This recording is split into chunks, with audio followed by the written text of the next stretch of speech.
Shalom, Bapak Ibu sidang jemaat yang dikasihi Tuhan kita Yesus Kristus. Pada hari ini kita memasuki ibadah Minggu ke-27 pada tanggal 5 Juli tahun 2020. Pada hari ini ibadah akan dilaksanakan masih dalam online. Kita akan bersama-sama ibadah yang dipimpin oleh Bapak Pendeta Benyamin Edi Julianto. Bapak Ibu yang dikasihi Tuhan, hari ini juga akan dirangkaikan ibadah kita, yaitu Hari Lingkungan Hidup, dan juga dirangkaikan dalam perjamuan kudus. Untuk itu kami mengundang Bapak Ibu untuk bangkit berdiri. Kita akan bersama-sama membuka ibadah kita dengan kita memulai dari panggilan beribadah. Marilah kita mulai ibadah syukur Hari Lingkungan Hidup ini dengan memuji-muji Tuhan.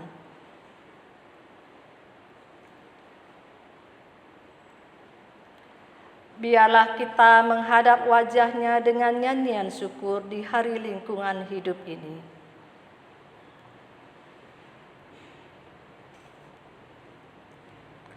Sebab Tuhan adalah Allah yang besar, yang memperkenankan kita merayakan Hari Lingkungan Hidup.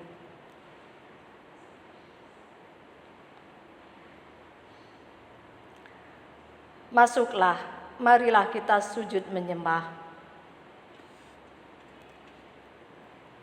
Sebab Dialah Allah kita.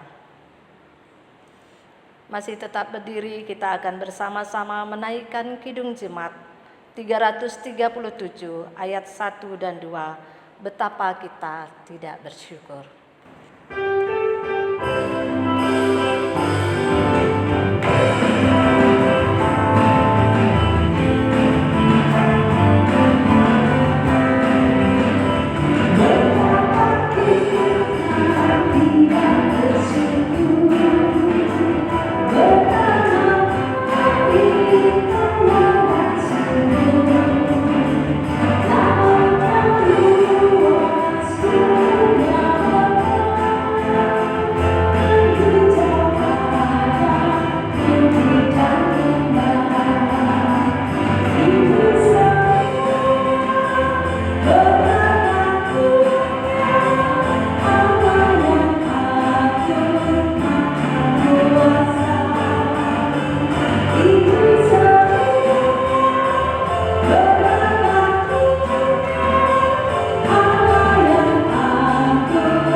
Saudaraku, Tuhan berkenan hadir bagi kita. Sekarang kita berada di hadapan-Nya.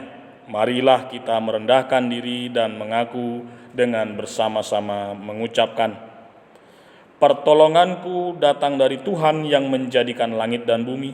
Ia tetap setia untuk selama-lamanya." Salam sejahtera dari Allah Bapa, Tuhan Yesus dan Roh Kudus kepada saudara sekalian.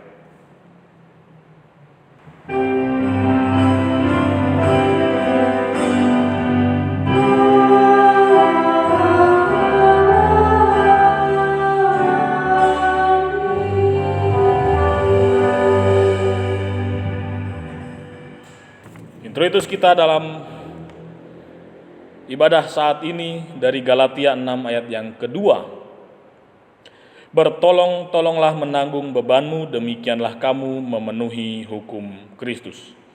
Firman Tuhan ini kita sambut dengan pujian NKB 211 ayat yang pertama, pakailah waktu anugerah Tuhanmu.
Jemaat yang dikasihi Tuhan, kembali kita muji dan muliakan nama Tuhan dengan kita membaca Mazmur 42 ayat 2 sampai 12. Ya, Mazmur 42 ayat 2 sampai 12 kita baca secara litani. Seperti rusa yang merindukan sungai yang berair, jiwaku haus kepada Allah. Bilakah aku boleh datang? Air mataku menjadi makananku. Karena sepanjang hari orang berkata kepadaku, inilah yang hendak ku ingat. Bagaimana aku berjalan maju dalam kepadatan manusia, dengan suara sorak-sorai dan nyanyian syukur.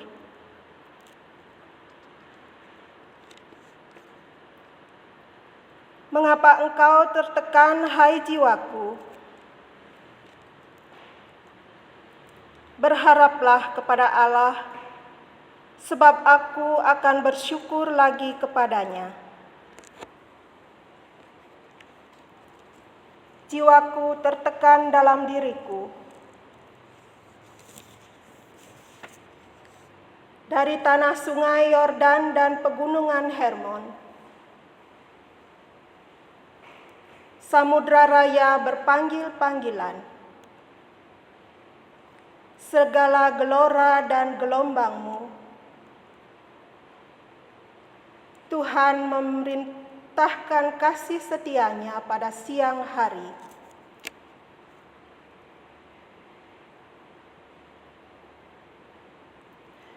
Aku berkata kepada Allah, gunung batuku,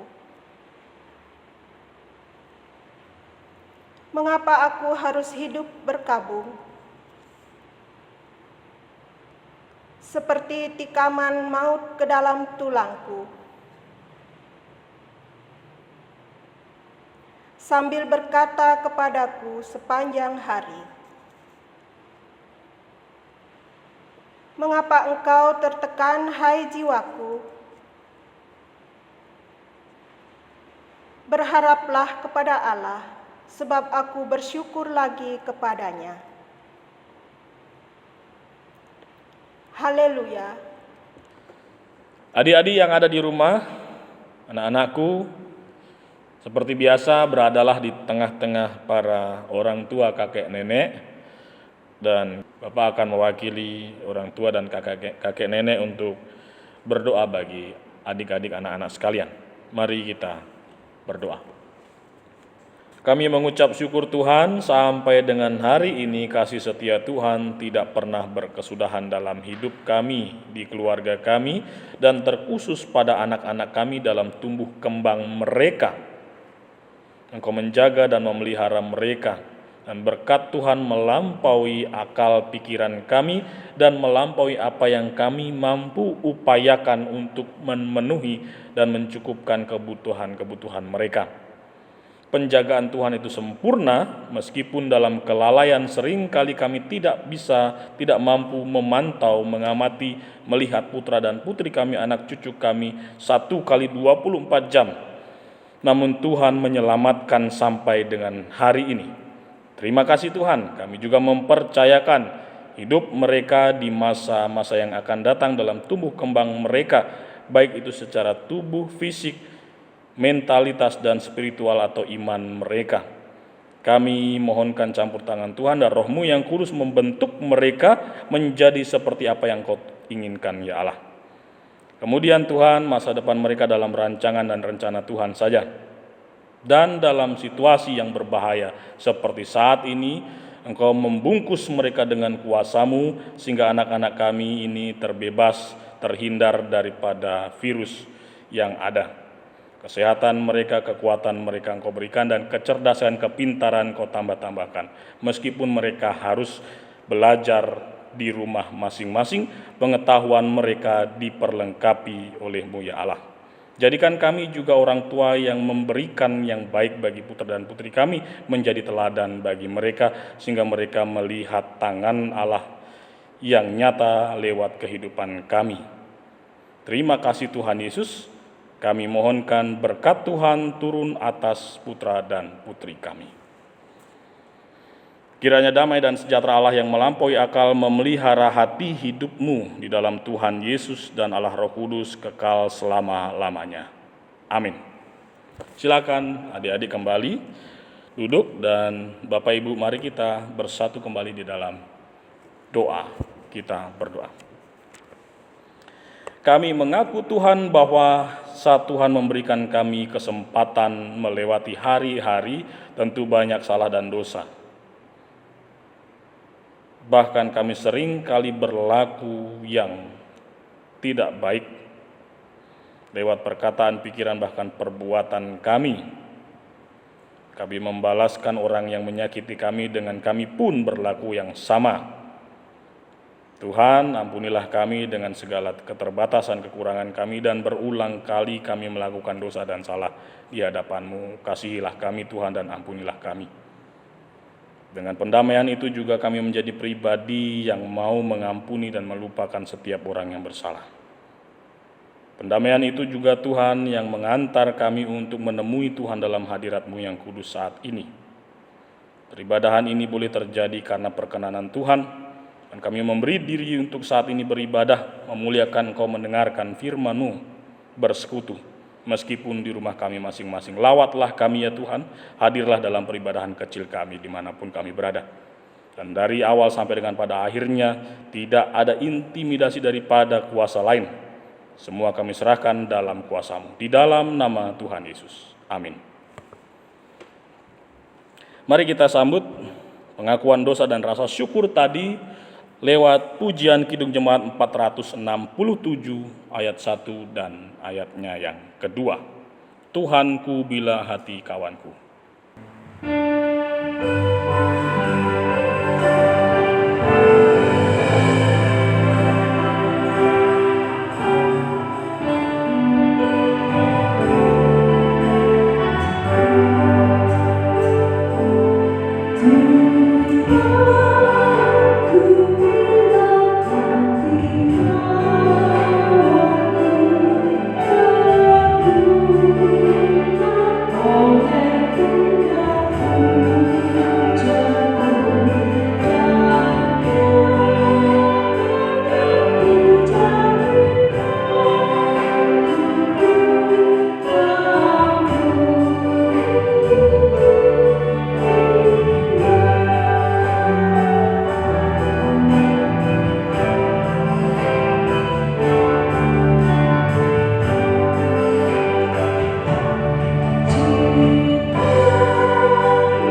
1 Yohanes 4 ayat yang ke-10 menjadi berita anugerah kita saat ini, demikian bunyinya. Inilah kasih itu, bukan kita yang telah mengasihi Allah, tetapi Allah yang telah mengasihi kita dan yang telah mengutus anaknya sebagai pendamaian bagi dosa-dosa kita. Dan sesuai dengan firman Tuhan ini, sebagai hambanya saya menyatakan bahwa saat ini pengampunan dosa boleh terjadi di dalam nama Allah Tritunggal, Bapa, Anak, dan Roh Kudus. Amin. Mari berdiri dan menyambutnya dengan bersalaman, lalu mengatakan Tuhan mengasihi dan mengampuni kita. Tuhan mengasihi dan mengampuni saudara dan saya. Petunjuk hidup baru dari Roma 14 ayat 10 sampai ayat yang ke-13. Tetapi engkau mengapakah engkau menghakimi saudaramu, atau mengapakah engkau menghina saudaramu? Sebab kita semua harus menghadap tahta pengadilan Allah. Karena ada tertulis, demi aku hidup, demikianlah firman Tuhan. Semua orang akan bertekuk lutut di hadapanku, dan semua orang akan memuliakan Allah. Demikianlah setiap orang di antara kita akan memberi pertanggungjawab tentang dirinya sendiri kepada Allah. Karena itu janganlah kita saling menghakimi lagi, tetapi lebih baik kamu menganut pandangan ini. Jangan kita membuat saudara kita jatuh atau tersandung. Mari kita renungkan firman Tuhan ini, kita sambut dengan pujian Selidiki Aku.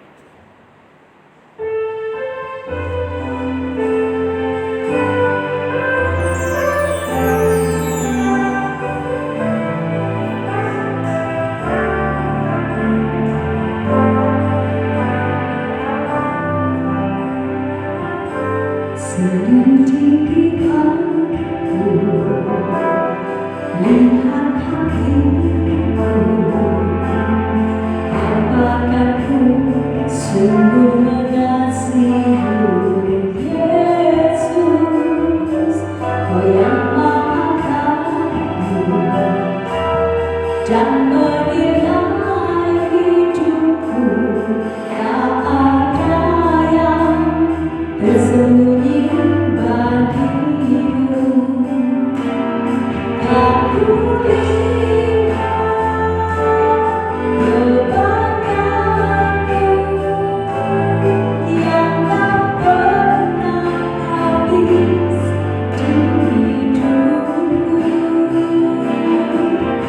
Berjuang sampai akhirnya Kau dapati aku tetap setia. Aku lihat kebanggaanmu yang tak pernah habis di hidupku. Berjuang sampai akhirnya Kau dapati aku tetap setia. Kau dapati aku tetap setia.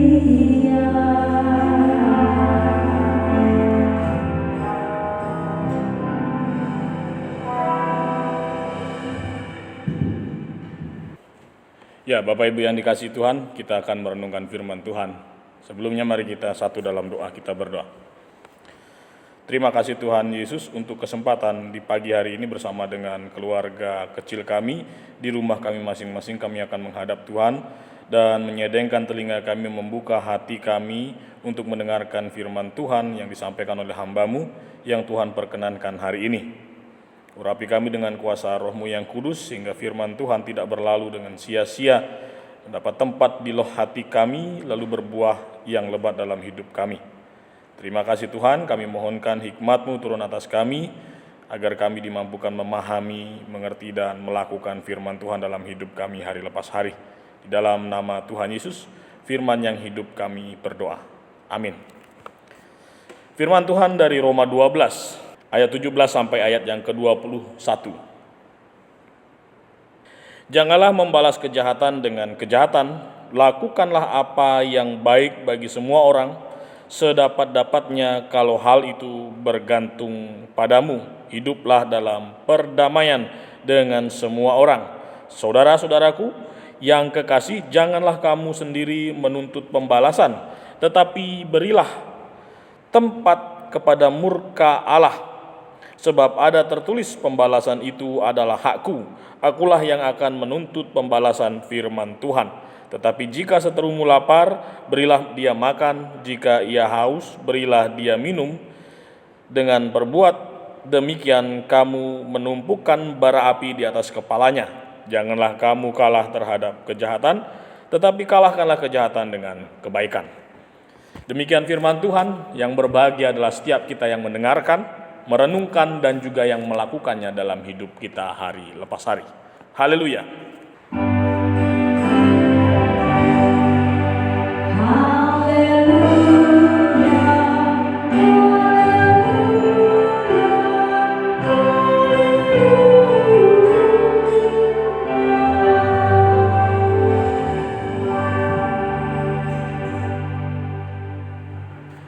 Bapak Ibu jemaat yang dikasihi dan diberkati oleh Tuhan Yesus, sesuai dengan kesepakatan kami majelis dalam berprogram di tahun 2019 dan kita putuskan dalam rapat jemaat tahun 2020 awal, kita menyepakati bahwa setiap 4 bulan sekali kita melaksanakan perjamuan kudus di luar Jumat Agung. Maka hari ini kita akan melaksanakan rangkaian itu disertai dengan perenungan yang kita akan renungkan hari ini. Lalu kita akan melihat korelasi antara firman Tuhan dengan apa yang kita alami dalam hidup kita hari lepas hari, dan kaitannya dengan bagaimana Tuhan Yesus berkorban dan akhirnya menyeimbangkan ketimpangan yang ada, yaitu keseimbangan antara hubungan manusia dengan Tuhan, hubungan manusia dengan sesama. Dan kalau kita bisa perjauh lagi bahwa hubungan manusia dengan alam juga memerlukan pemulihan.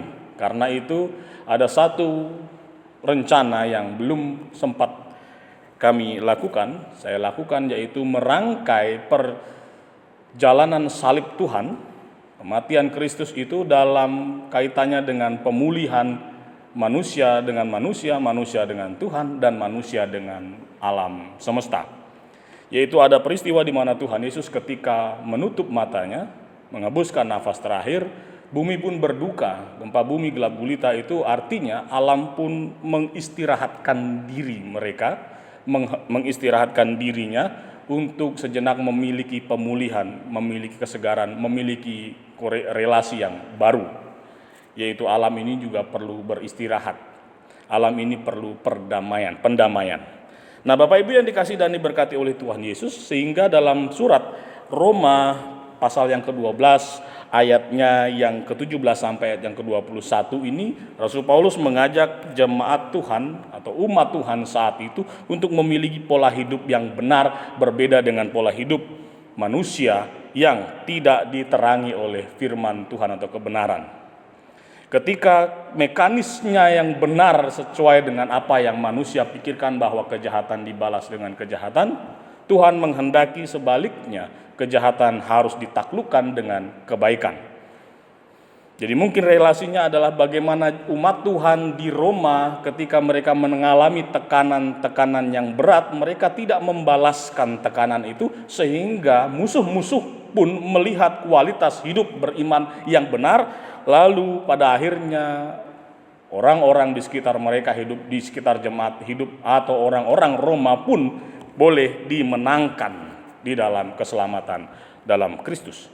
Nah, Bapak Ibu yang dikasihi dan diberkati oleh Tuhan Yesus, ini memang sulit untuk kita lakukan, bahwa membalaskan kejahatan dengan kebaikan, di mana kita pun seharusnya berhak membalaskan kejahatan dengan kejahatan.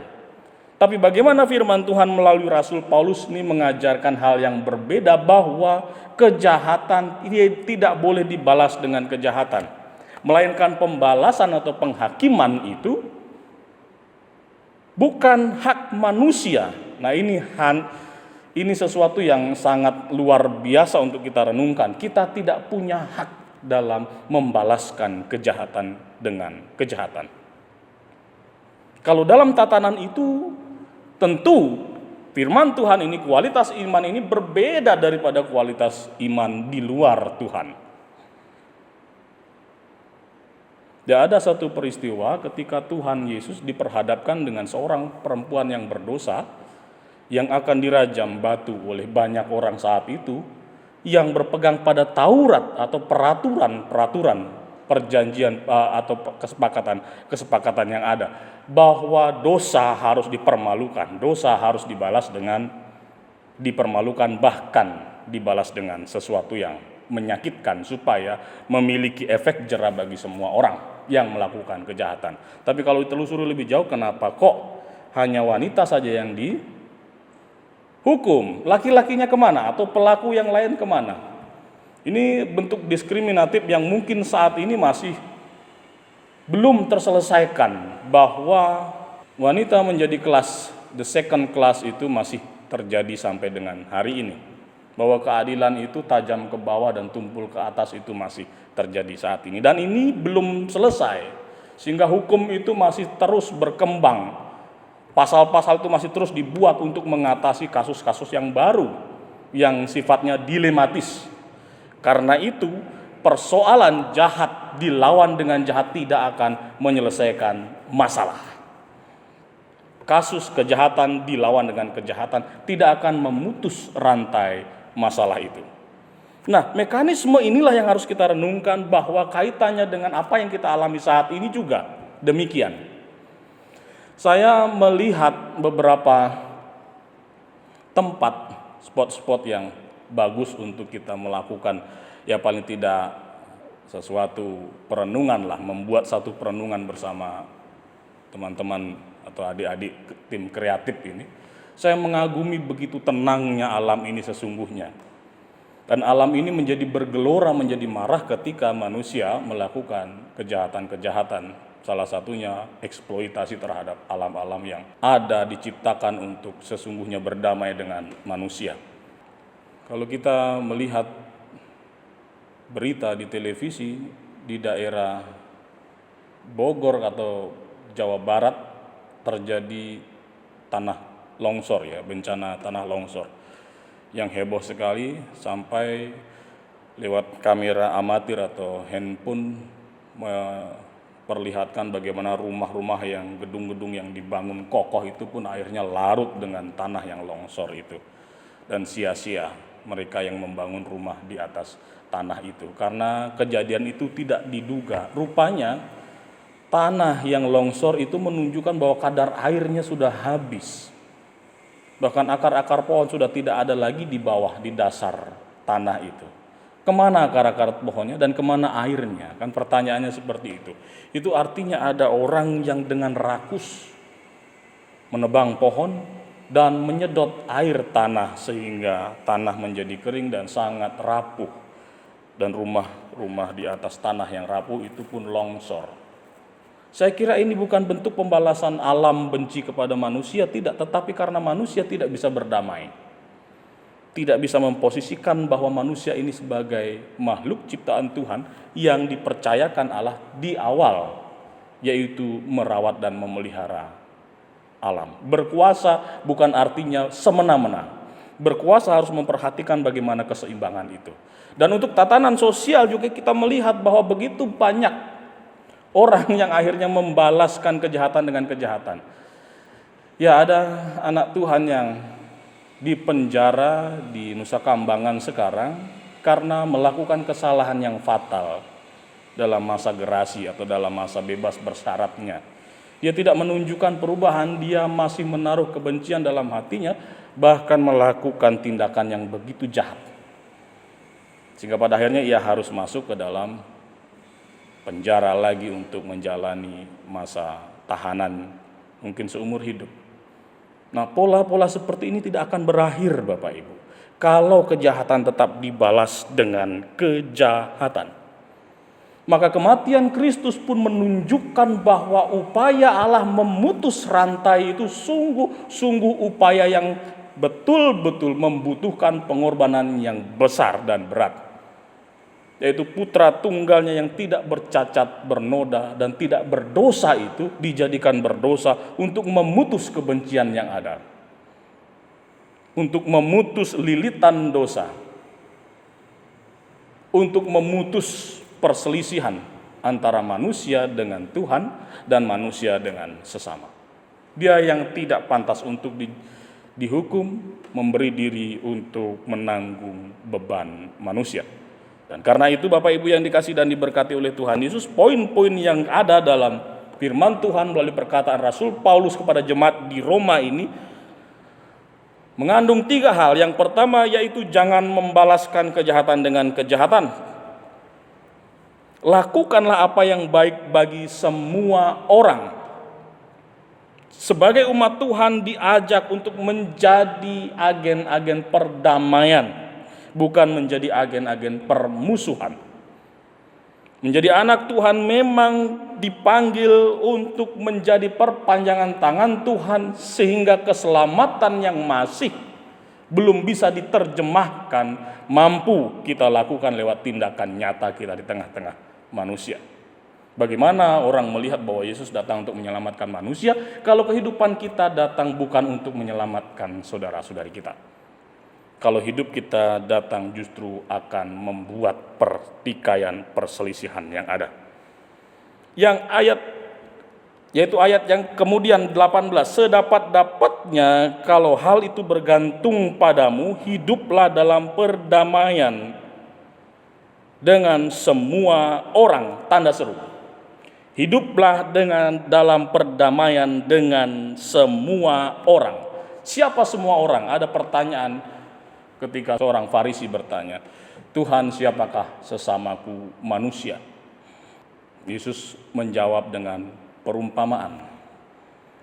Ada seorang yang dirampok dan kemudian tergeletak lunglai di tengah jalan. Didapatilah orang-orang keluar dari bait Allah dengan baju agamawi mereka dan mengabaikan seorang yang dalam keadaan terpuruk saat itu, melewatinya begitu saja karena mungkin dalam pikiran mereka bahwa aku dalam keadaan suci dan yang tergeletak itu dalam keadaan kotor atau berdosa. Aku tidak layak mengambil bagian itu karena tanganku akan najis atau kotor. Tetapi adalah seorang Samaria yang memiliki konotasi yang berbeda dengan orang-orang yang saat itu berpakaian agamawi, yang menganggap diri mereka lebih tahu tentang Allah, lebih tahu tentang Taurat. Lalu datanglah orang Samaria, membasuh lukanya, merawatnya, dan kemudian membawanya ke sebuah penginapan dan memberikan beberapa keping uang untuk menjadi jaminan agar orang yang dalam keadaan terpuruk itu mendapatkan perawatan oleh pemilik penginapan. Dan jika biaya itu kurang, dia akan datang dan menambahkannya lagi. Yesus bertanya, siapakah menurutmu sesama manusia?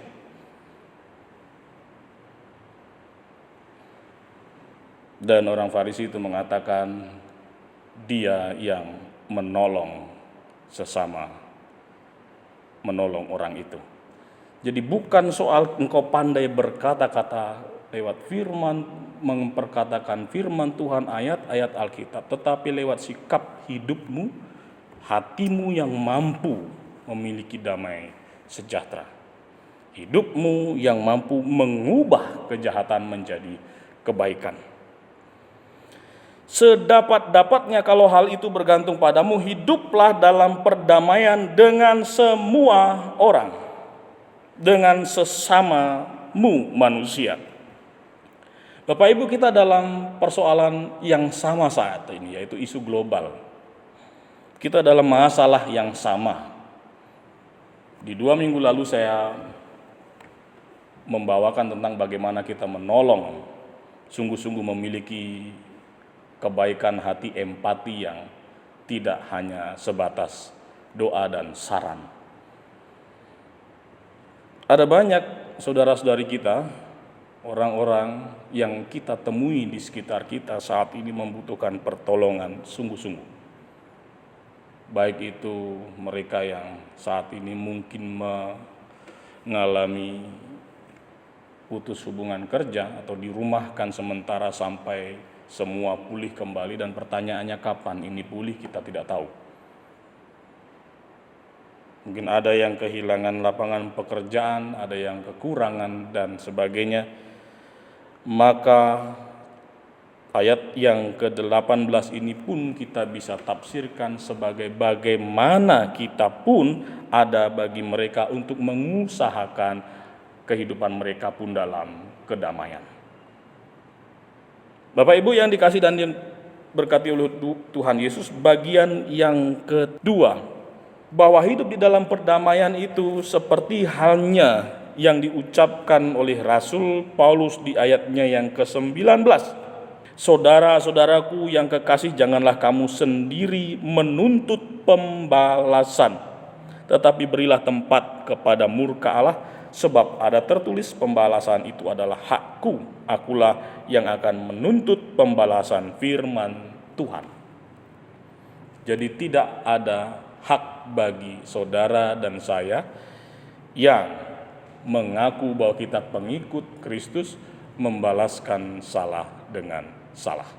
Nah, kalau kita bayangkan peristiwa di masa lampau, bagaimana umat Tuhan yang terpuruk sungguh-sungguh tidak mampu menyelamatkan diri mereka dari tanah perbudakan, dari tempat pembuangan, dimanapun dalam kesulitan-kesulitan di masa lampau, kita melihat bahwa pembalasan Allah itu melampaui pembalasan manusia. Itu yang sulit sekali kita pahami, bahwa jangan membalas apapun kepada saudara-saudari kita yang menyakiti kita, melukai kita, atau menindas kita dalam bahasa teologinya. Bahwa penindasan itu sudah bagian dari mana kita akan dibentuk menjadi anak-anak Tuhan yang akhirnya memiliki ketangguhan hati, memiliki ketangguhan sikap. Dan Bapak Ibu yang dikasih dan diberkati oleh Tuhan Yesus, kalau Tuhan membalaskan kejahatan manusia, Dia tidak membalaskan seperti yang dipikirkan oleh manusia. Bahwa dalam pembalasan Tuhan mungkin saja kita bisa pahami ada didikan Tuhan. Dalam pembalasan Tuhan itu ada didikan Tuhan. Ya, umat yang tidak mengenal Allah dibalas dengan sedemikian rupa sehingga mereka tekuk lutut di hadapan Tuhan dan mengaku bahwa kekuatan yang lebih besar daripada dewa-dewa atau Baal-Baal mereka hanyalah di dalam Allah yang benar. Karena itu Bapak Ibu yang dikasih dan diberkati oleh Tuhan Yesus, pembalasan bukan menjadi hak kita. Tapi bolehkah begini? Sering saya ulangi, Tuhan, aku sudah tersakiti, aku mengalami tekanan dalam hatiku, aku sudah tidak diperlakukan tidak adil oleh saudaraku, oleh rekan kerjaku, oleh suamiku, oleh istriku. Aku terima itu semua Tuhan. Aku tahu bahwa penderitaanku tidak melampaui penderitaanmu di kayu salib. Namun saat ini aku berdoa kepadamu Tuhan, kiranya Engkaulah yang membalaskan apa yang mereka lakukan kepadaku. Di awalnya benar sih ya, menerima apa yang menjadi bagian kita, baik itu sesuatu yang buruk yang menimpa kita, di bagian akhirnya salah, karena kita tidak berhak untuk membalaskan, apalagi meminta Tuhan untuk menjadi perpanjangan tangan kita membalaskan apa yang mereka lakukan kepada kita. Itu artinya ngantem nyilih tangan kan gitu ya. Mukul pinjam tangan. Mau mukul orang itu pinjam tangannya Tuhan. Berarti letak dendam dalam hatimu belum hilang. Berarti engkau sendiri sesungguhnya berniat untuk membalaskan kejahatan dengan kejahatan. Dan Bapak Ibu yang dikasih dan diberkati oleh Tuhan Yesus, Tuhan melarang hal itu dilakukan bagi anak-anaknya. Ia mengajarkan mekanisme yang benar. Bahkan di ayatnya yang ke-20 menjadi bagian terakhir kita, apa yang ditulis di sini menjadi perenungan kita selamanya. Apa yang Tuhan sampaikan melalui Rasul Paulus kepada jemaat di Roma ini menjadi kunci bagi kita hidup di dalam rasa damai. Jika seterumu lapar, berilah dia makan. Jika seterumu haus, berilah dia minum. Dengan berbuat demikian, kamu menumpukan bara api di atas kepalanya. Apa maksudnya ini? Kalau Bapak Ibu cermati bahasa ini sama seperti jika ditampar pipi kiri, berikan pipi kananmu. Ini sesungguhnya bentuk pembalasan, tetapi pembalasan yang bagaimana? Pembalasan yang membalaskan kejahatan dengan kasih, yang mengalahkan kejahatan dengan kebaikan. Membuat orang yang melakukan kejahatan itu merasa malu dengan dirinya. Kenapa aku menjadi pribadi yang sangat jahat dan sangat tega? Di situ letak pendidikannya. Di situ letak didikan Tuhan bahwa keseimbangan itu masih menjadi pekerjaan yang belum terselesaikan sampai dengan hari ini. Bahwa kejahatan, sengketa hanya bisa dikalahkan dengan kebaikan. Kalau ditampar pipi kiri, berikan pipi kanan. Ada pelajarannya itu di teologi. Kalau ditampar pipi kiri, itu berarti orang menamparmu menggunakan telapak tangan di bagian belakang. Itu artinya bentuk penghinaan yang luar biasa. Dan ketika engkau memberikan pipi kanan, maka mereka atau dia yang memukul itu menggunakan telapak tangannya itu bentuk perlawanan. Rasa sakitnya sama. Membuat orang yang melakukan kejahatan kepadamu menjadi jera dengan melihat dirinya sendiri, melihat perbuatannya sendiri. Ketika engkau melakukan kebaikan kepada orang yang menyakitimu, firman Tuhan ini mengatakan seolah-olah engkau meletakkan bara api di atas kepalanya. Artinya dia merasa malu dan merasa gerang. Kenapa ke orang Kristen ini disakiti tidak pernah melawan, tidak pernah membalas kejahatan dengan kejahatan? Ada apa di balik hati mereka? Ada apa di balik hidup mereka? Pada akhirnya kita akan menyampaikan, mereka akan mencari tahu dan menemukan jawaban bahwa Kristus melakukannya dan kami pun harus mengikutinya. Kristus mati di kayu salib bukan hanya untuk mendamaikan manusia dengan manusia, mengajarkan bahwa tidak selamanya mengalah itu kalah. Tapi Kristus mati juga untuk memulihkan manusia dengan Tuhan yang seharusnya manusia ini binasa di dalam dosa. Dan bagian yang mungkin belum sempat kita ulas dalam satu pertunjukan yang rencana dulu pernah saya mau lakukan di desa Iling Penebel itu, yaitu jalan salib dan peristiwa penyaliban Kristus dalam bentuk teatrikal dan dengan kolaborasi seniman-seniman setempat, gamelan, tari-tarian. Lalu kita memaknai Yesus mati itu pun untuk memulihkan alam pada saat gelap gulita dan pada saat bumi bergetar berduka atas kematian Kristus. Pada saat itu bumi beristirahat untuk memulihkan dirinya. Nah, ini dalam konsep saudara kita Hindu yaitu Trihita Karana. Hubungan manusia dengan Tuhan, manusia dengan manusia, dan manusia dengan alam. Bapak Ibu yang dikasih dan diberkati oleh Tuhan Yesus, 21 dalam rangkaian perjamuan kudus saat ini, saya mengajak kita merenungkan sungguh-sungguh bahwa semua orang saling menyakiti saat ini.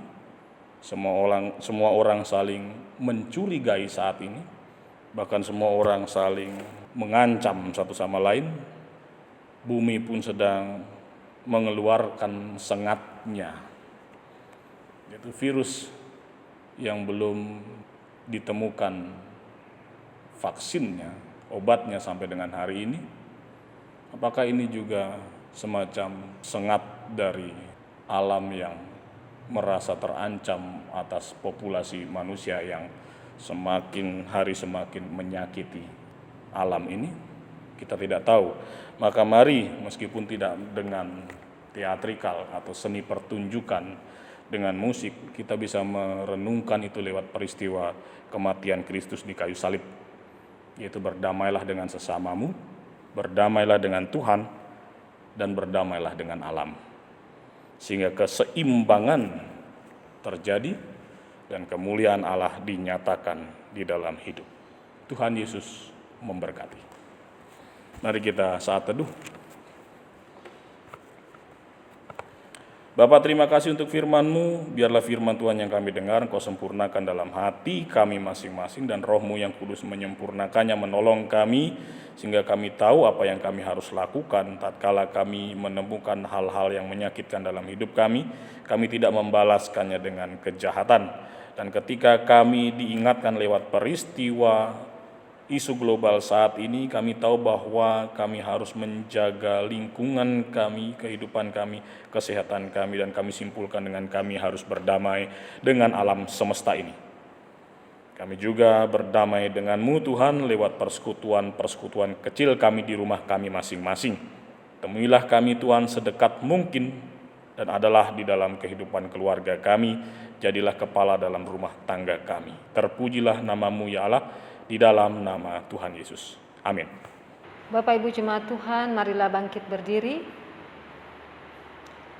Bersama seluruh orang percaya di muka bumi dari segala masa dan tempat, kita akan menyatakan iman percaya kita sebagaimana di dalam pengakuan iman rasuli. Oleh karena itu, dengan hati dan mulut, hendaklah tiap-tiap orang berkata demikian. Aku percaya kepada Allah, Bapa yang Maha Kuasa, Khalik langit dan bumi, dan kepada Yesus Kristus anaknya yang tunggal Tuhan kita, yang dikandung daripada Roh Kudus, lahir dari anak darah Maria, yang menderita di bawah pemerintahan Pontius Pilatus, disalibkan, mati dan dikuburkan, turun ke dalam kerajaan maut. Pada hari yang ketiga, bangkit pula dari antara orang mati, naik ke sorga, duduk di sebelah kanan Allah, Bapa yang Maha Kuasa, dan akan datang dari sana untuk menghakimi orang yang hidup dan yang mati. Aku percaya kepada Roh Kudus, gereja yang kudus dan am, persekutuan orang kudus, pengampunan dosa, kebangkitan daging, dan hidup yang kekal. Bapak Ibu Jemaat Tuhan, untuk meneguhkan pengakuan iman ini, mari kita pujikan nama Tuhan dari PKJ nomor 185 ayatnya yang pertama, Tuhan mengutus kita.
Bapak Ibu Jemaat dipersilakan duduk kembali. Bapak Ibu yang dikasihi dan diberkati oleh Tuhan Yesus, saat ini kita akan melaksanakan sakramen perjamuan kudus. Saya akan membacakan beberapa poin. Yang pertama adalah penetapan perjamuan kudus. Dari 1 Korintus 11 ayat 23 sampai ayat yang ke-26. Apa yang telah kuteruskan kepadamu telah aku terima dari Tuhan, yaitu bahwa Tuhan Yesus pada malam waktu ia diserahkan mengambil roti, dan sesudah itu ia mengucap syukur atasnya, ia memecah-mecahkannya dan berkata, inilah tubuhku yang diserahkan bagi kamu, perbuatlah ini menjadi peringatan akan aku. Demikian juga ia mengambil cawan sesudah makan lalu berkata, cawan ini adalah perjanjian baru yang dimeteraikan oleh darahku. Perbuatlah ini setiap kali kamu meminumnya menjadi peringatan akan aku. Sebab setiap kali kamu makan roti ini dan minum cawan ini, kamu memberitakan kematian Tuhan sampai ia datang. Arti perjamuan kudus. Perjamuan kudus terdiri dari dua elemen, yakni roti dan anggur. Roti menunjuk kepada tubuh Yesus Kristus dan anggur menunjuk kepada darahnya. Roti dipecahkan menunjuk kepada tubuh Yesus yang dipecahkan ketika menerima hukuman atas segala dosa kita. Tubuhnya dihukum supaya kita dibebaskan dari hukuman ilahi. Bahkan oleh bilur-bilurnya kita telah sembuh. Anggur dituangkan di cawan menunjuk kepada darahnya yang ditumpahkan untuk pengampunan segala dosa kita. Bapak Ibu, inilah makna dari perjamuan kudus dan juga penetapan perjamuan kudus dari 1 Korintus 11 ayat 23 sampai 26. Mari kita memaknai dengan sedikit berbeda, yaitu perjamuan ini dipakai untuk pendamaian manusia dengan manusia, manusia dengan Tuhan, dan juga manusia dengan sengatan-sengatan alam, yaitu wabah yang ada. Mari dengan sungguh-sungguh kita menerima perjamuan ini dan berdoa di dalam hati. Saya persilakan kita berdoa bersaat teduh sejenak.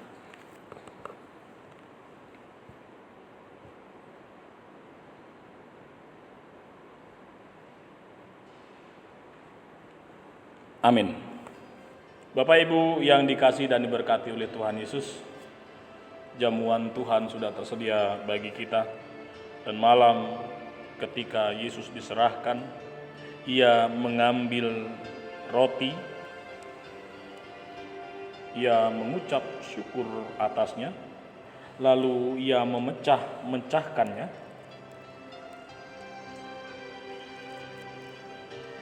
dan berkata, inilah tubuhku yang diserahkan bagi kamu. Perbuatlah hal ini menjadi peringatan akan aku. Dan setelah itu, ia juga mengambil cawan. Sesudah makan, lalu berkata, cawan ini adalah perjanjian baru yang dimeteraikan oleh darahku. Dan perbuatlah ini setiap kali kamu meminumnya menjadi peringatan akan aku. Sebab setiap kali kamu makan roti dan minum cawan ini, kamu memberitakan kematian Tuhan sampai ia datang. Bapak, Ibu, saudara dan saya menjadi saksi Tuhan bahwa saat ini pendamaian itu boleh terjadi. Mari kita menyambut perjamuan ini dengan sungguh-sungguh.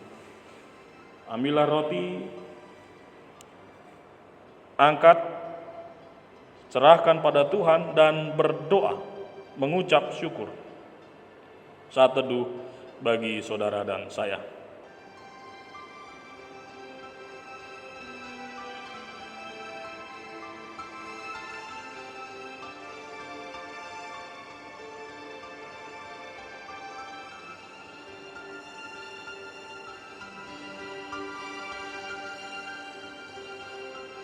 Amin, makanlah bagi kamu sekalian.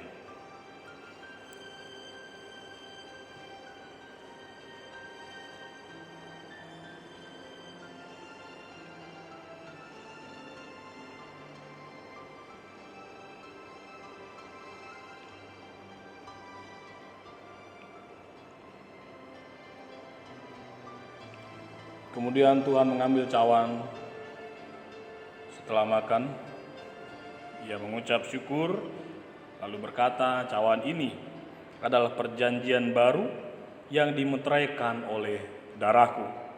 Perbuatlah ini setiap kali kamu meminumnya menjadi peringatan akan aku. Sebab setiap kali kamu makan roti dan minum cawan ini, kamu memberitakan kematianku sampai ia datang. Bapak Ibu, letakkan di atas lalu kita berdoa di dalam hati untuk kita menerima cawan perjamuan kudus ini. Kita berdoa.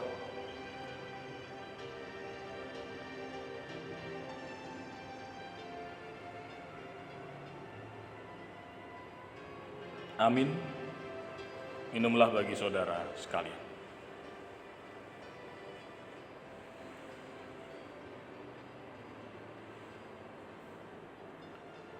Mari kembali kita berdoa untuk perjamuan kudus. Kita berdoa.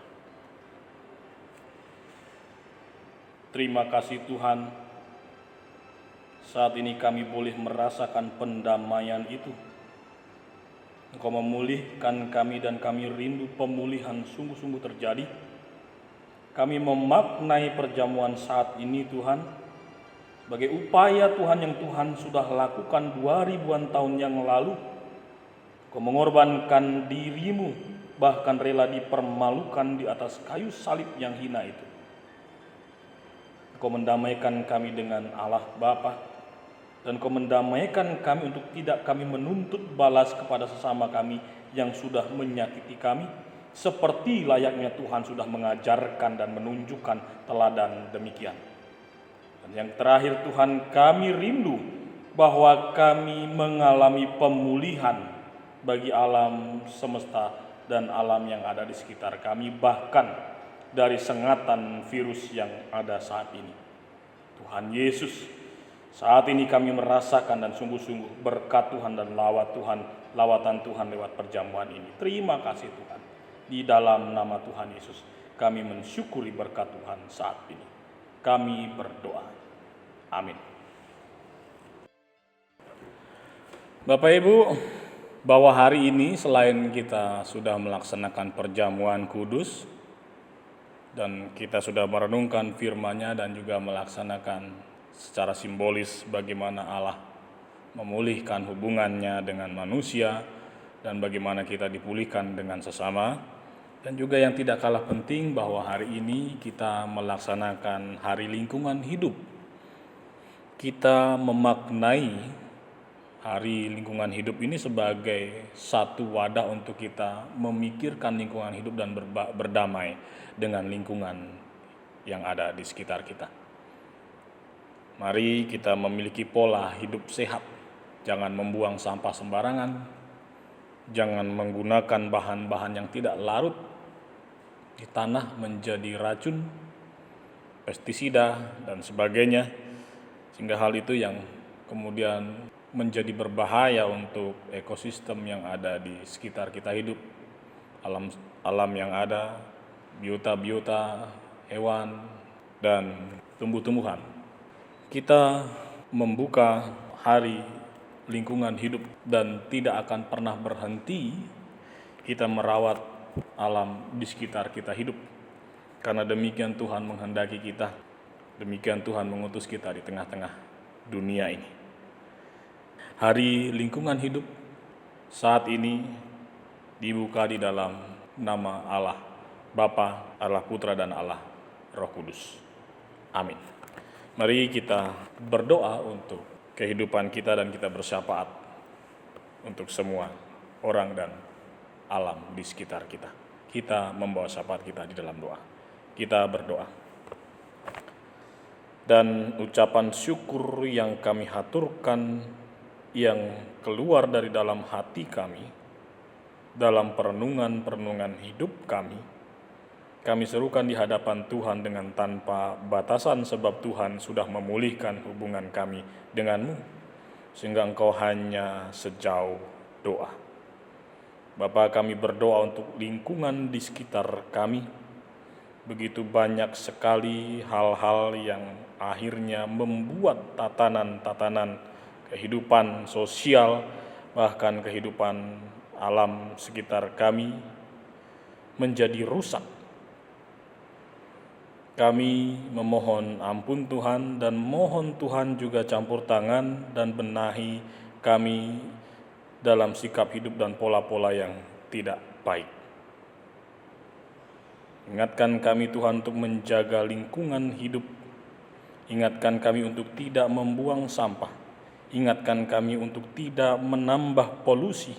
Ingatkan kami untuk tidak meracuni dengan pestisida.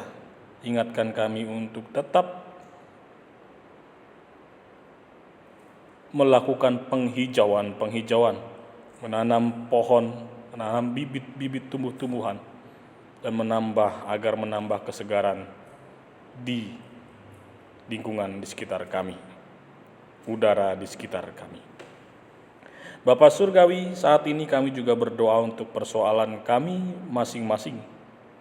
Kami percaya bahwa Engkau tetap campur tangan dalam hidup kami, meskipun dalam kenyataannya kami menghadapi situasi-situasi yang berat dan sulit. Berikan kami hati yang tidak akan pernah melupakan dan meninggalkan Engkau dalam hidup kami. Dan berikanlah kami hati yang tetap berpaut kepada kehendak Tuhan. Dalam peristiwa pahit yang kami alami, kesulitan, ada rencana rancangan Tuhan di balik ini semua. Tuhan Yesus, kami juga berdoa Tuhan untuk perekonomian yang ada, agar dalam situasi yang berat ini Engkau tetap mencukupkan dan memberikan jalan keluar dari masalah finansial kami. Pekerjaan Tuhan sediakan bagi kami, kesehatan, kekuatan Tuhan berikan bagi kami, sehingga dengan tubuh yang sehat, dengan kekuatan yang datang daripada Tuhan, juga Roh-Mu yang kudus menuntun kami untuk melaksanakan tugas dan kewajiban kami dengan setia. Dan Tuhan menjaga kami dari segala ancaman virus yang ada, kecelakaan mara bahaya, bahkan maut. Kami juga berdoa Tuhan Yesus untuk hubungan relasi kami satu dengan yang lain. Engkau berikan kami keharmonisan bagi bangsa dan negara kami ini agar tetap dalam persatuan dan kesatuan, tidak terpecah belah oleh kepentingan-kepentingan golongan atau kepentingan-kepentingan pribadi. Tuhan, perdamaikan kami dari segala konflik. Tuhan, berkati para pemimpin bangsa kami agar mengupayakan hal itu dan memberikan yang terbaik bagi negeri kami di tengah-tengah musibah yang ada ini. Bapa, kami meyakini tetap bahwa segala kesudahannya adalah kemuliaan Tuhan. Pemulihan dari apa yang kami alami adalah kesempurnaan. Pemulihan dari apa yang kami alami adalah kebaikan-kebaikan yang kami temui ketika kami sudah melewati hal ini. Dan tentu saja dalam apa yang kami alami, kami tetap merasakan kebaikan Tuhan.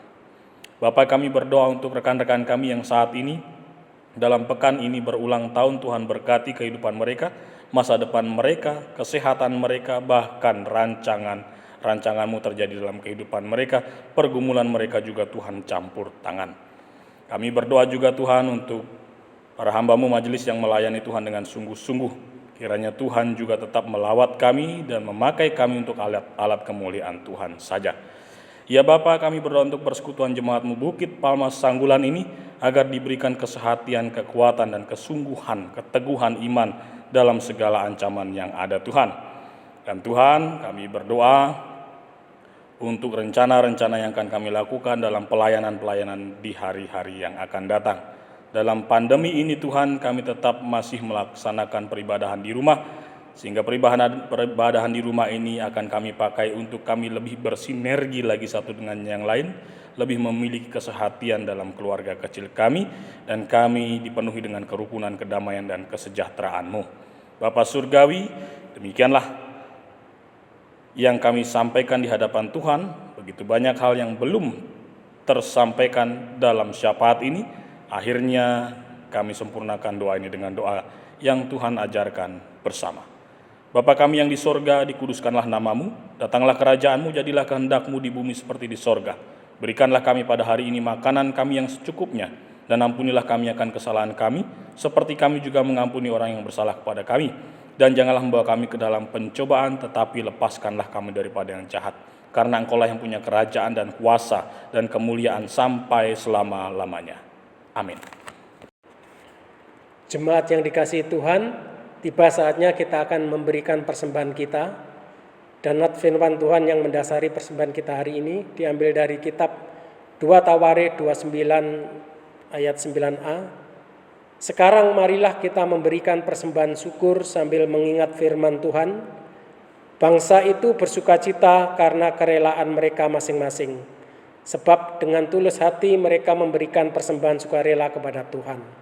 Sambil persembahan kita kumpulkan, kita iringi dengan kita memuji dari Kidung Jemaat 450 ayat 1, hidup kita yang benar.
Mari kita bawa persembahan kita di dalam doa. Segala puji, hormat, dan syukur kami naikkan kepadamu ya Tuhan. Kami ucap syukur untuk firman-Mu hari ini. Kami berdoa untuk hamba-Mu yang sudah menyampaikan kebenaran firman-Mu, kiranya Kau berkati pelayanannya, sehingga semakin hari nama-Mu dipuji dan dimuliakan. Dan sebagai rasa ucapan syukur kami ini Tuhan, kami telah membawa persembahan kepadamu. Kami tahu persembahan ini sangat sedikit dibanding dengan berkat-berkat yang sudah kami terima. Tapi kiranya Tuhan berkenan menerima dan melayakkannya. Kiranya persembahan ini Engkau kuduskan, dan agar persembahan ini dapat kami pakai untuk melayani gereja-Mu. Dan tangan-tangan yang sudah memberikan persembahan ini Tuhan, kiranya Engkau akan balas berlipat kali ganda. Inilah doa dan permohonan kami Tuhan. Kami mohon ampun atas segala dosa dan salah kami. Di dalam nama Tuhan Yesus Kristus kami sudah berdoa dan mengucap syukur. Amin. Bapak Ibu, mari kita menutup ibadah ini dengan pujian.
Ibadah saat ini boleh kita laksanakan dalam rangkaian perjamuan kudus dan hari lingkungan hidup. Oleh karena itu mari kita bersama-sama bersinergi dan merawat keseimbangan yang ada lewat peristiwa pendamaian yang Tuhan sudah lakukan di masa lampau lewat pengorbanan Kristus di kayu salib. Saat ini pulanglah dengan sejahtera, arahkan hati dan hidupmu, terimalah berkat-Nya. Bertambah-tambahlah kiranya kasih karunia dan damai sejahtera dari Allah Bapa di dalam Tuhan Yesus dan Allah Roh Kudus kepadamu saat ini kekal sampai selama-lamanya. Haleluya. Amin.